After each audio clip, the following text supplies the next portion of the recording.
Bonjour, bienvenue sur la chaîne Jean-Michel Cohen, la chaîne où on ne parle que nutrition et où on ne vous prend pas pour des patates. Comme à l'accoutumée, je vous invite à dîner avec moi ce soir, ou en tout cas j'essaye de vous donner des idées. La salade, c'est champignons, fenouil, tomates cerises.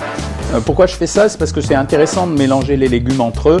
Plus vous les mélangez, plus vous bénéficiez des avantages nutritionnels.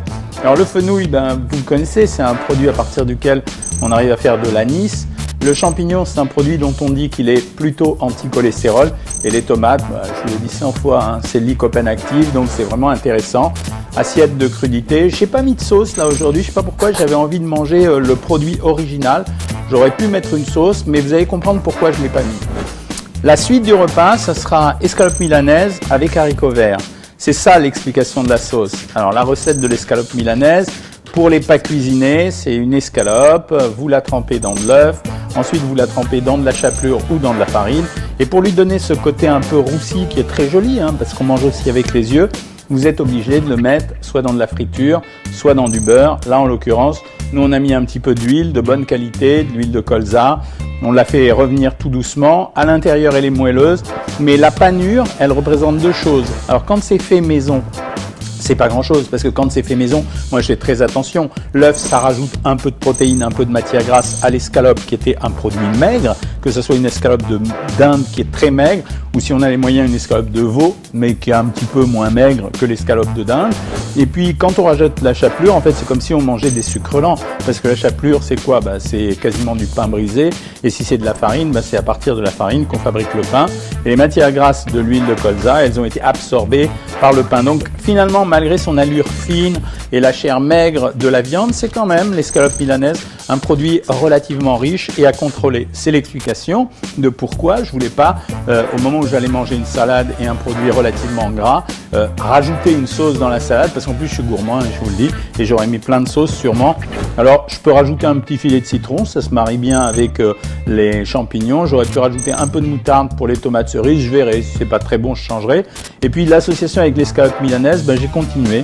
C'est-à-dire puisque j'avais mangé un peu gras avec l'escalope milanaise et que je fais quand même un peu attention, peut-être vous aussi d'ailleurs, et j'ai pris des haricots verts. Mais les haricots verts, par contre, je les ai fait revenir dans du beurre, c'est super meilleur. Qu'est-ce qui me manque? Si vous avez bien retenu les leçons des derniers repas, une fois que j'ai pris un peu de sucre lent avec l'escalope milanaise, mais il n'y en a pas tellement, j'ai pris assez de matière grasse, il y en a parce qu'elle a été absorbée par la chapelure, il y en avait dans les haricots. J'ai pris suffisamment de légumes, là franchement j'ai respecté le jeu les haricots, les tomates, je suis déjà à 4 légumes dans la journée, donc j'avais le droit à un dessert un peu gourmand. Et il y a un dessert que j'adore donner aux autres et moi-même manger, c'est le riz au lait. Alors pourquoi j'aime bien ça? Un premier avantage, c'est un produit laitier et dans mon repas, là, cette fois-ci, il n'y avait pas de fromage, il n'y avait pas de laitage, j'avais pas mis de gruyère quelque part, donc j'avais pas de produit laitier. Là, je vais avoir un produit laitier dans le riz au lait puisque c'est du lait dans lequel on a fait macérer du riz. Et la deuxième chose, c'est comme c'est avec du riz, j'ai complété mon assiette avec des sucres lents, c'était le riz.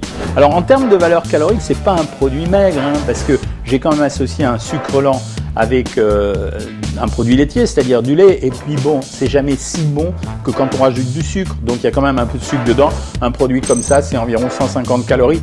Mais ça va, j'ai été super raisonnable. J'ai pris mon assiette de crudité, j'ai pris des légumes, j'ai pris la milanaise pour me faire plaisir. Et je vais finir par le riz au lait. Ça me fait un repas complet. Voilà, j'aurais pu prendre autre chose, mais là en l'occurrence, j'ai bien apprécié de faire ce repas-là. Ça avait une petite teinte italienne, mais la prochaine fois, je ferai peut-être mieux. Peut-être que je vous ferai une pizza la prochaine fois. D'accord? Voilà, si vous avez aimé cette vidéo, vous la likez, vous la partagez et même, s'il vous plaît, abonnez-vous. Et si vous voulez des conseils encore plus personnalisés, c'est ici. Vous cliquez sur Savoir maigrir et là, je ne fais rien qu'à vous. Salut!